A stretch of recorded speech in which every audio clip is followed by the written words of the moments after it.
Someday you will find me company for last night in a champagne supernova, a champagne supernova in the sky.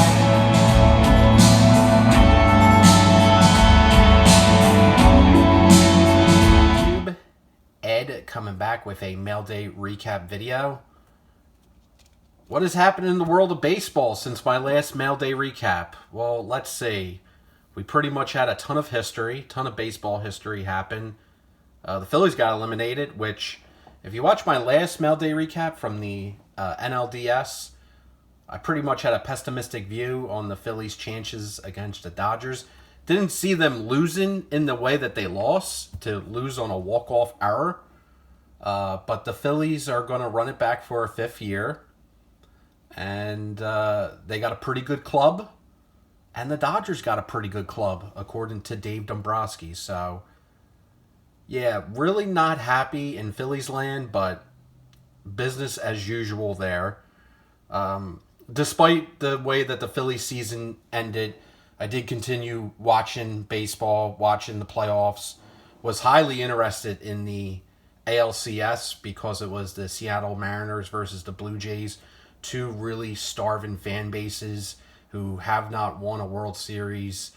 In Seattle's case, they've never even been to the World Series, but the Blue Jays haven't won in almost 30 years. So to see two starving fan bases and two quality teams go at each other, that was an incredible ALCS. Win 7 games.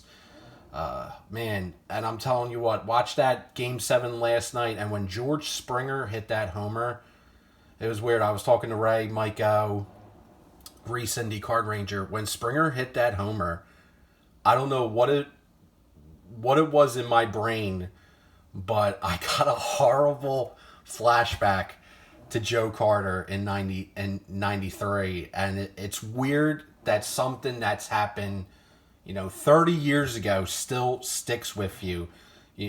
Still a painful memory that in a game where the Phillies aren't even playing. I mean, George Springer even kind of did that little jump and hop when he hit the homer, but it's just strange that, I feel like no other sport has that kind of grasp on its fans.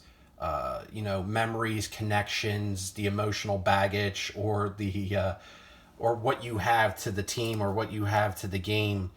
And there's always this conversation in our neck of the community about getting young kids involved in vintage baseball cards or getting kids away from modern or shiny cards or whatever. I read about it in Facebook groups. I hear about it on videos. And it's all about cultivating fans. It's all about getting kids involved in watching baseball and becoming fans of the teams or the players that they like. Because when you build that emotional connection to a team or to a player, man, it really sticks with you forever. And that's how you build a collector. You get them watching the games and get them interested. Shohei Ohtani, Game 4, what he did on that baseball diamond, people will be talking about that for 100 years. That was just an insane game. And the name Babe Ruth was probably mentioned more in the last week than it has been in the last couple years.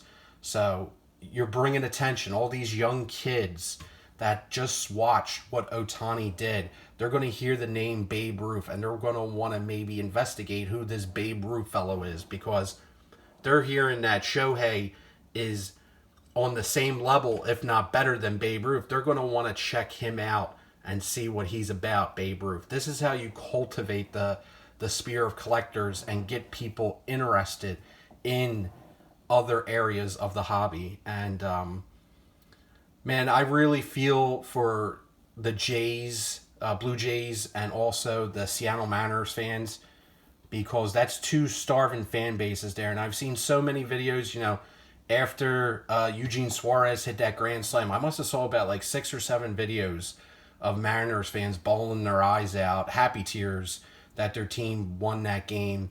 And then you go to the reverse. You go to George Springer hitting the homer, and there's so many reaction videos of young Jay fans just flipping out, going crazy, some even crying. Because baseball, baseball is very emotional, and no other sport do you watch a team or follow a team day in and day out, and it just really, it means a lot when your team gets there and when your team wins. And man, I'll never forget 2008. I was 18 years old when the Phillies beat the Tampa Bay Rays in the World Series, and man, I remember that night vividly. I remember everything about that. I remember the celebration, living and dying on the edge of my seat because the game was postponed due to the rain, and they started it off at, I think, like the 7th inning the following day when the weather got better. And it's just so many things. I'm kind of babbling on here, but it's really, really important if you want to be in the hobby as a collector, as someone that doesn't bend the knee to the monetary side of things. If you just want to approach this as a fan, as a collector, to just build that connection to the team, to the sport, to the player. And if you do that, I don't think you'll ever go wrong, and things will naturally fall into place for you. That's just my opinion. All right, let's get on to these cards. So, bought this a couple weeks ago. Finally made its way to me on the day that Game 7 happened. But we got a black crackle of Vladimir Guerrero Jr., numbered out of 10.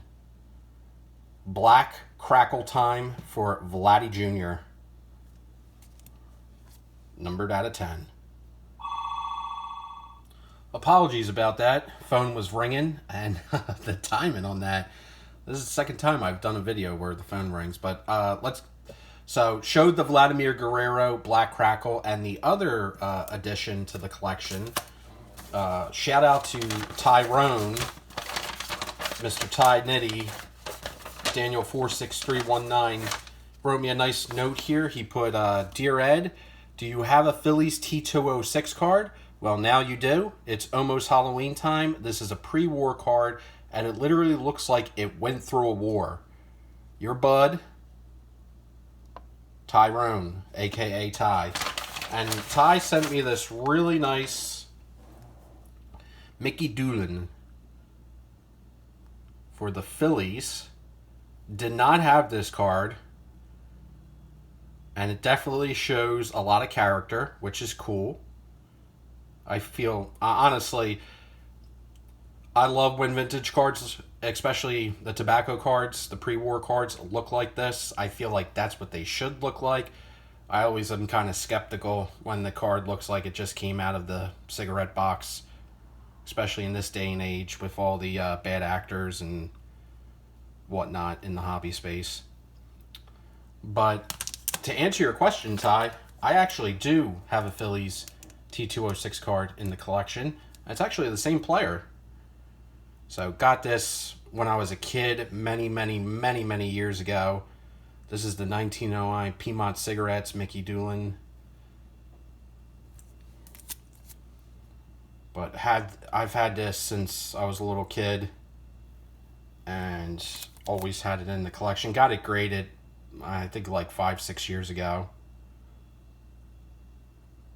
But what a coincidence that Ty thinks to send me a card, a pre-war card, Tobacco T206, and he sends the same player.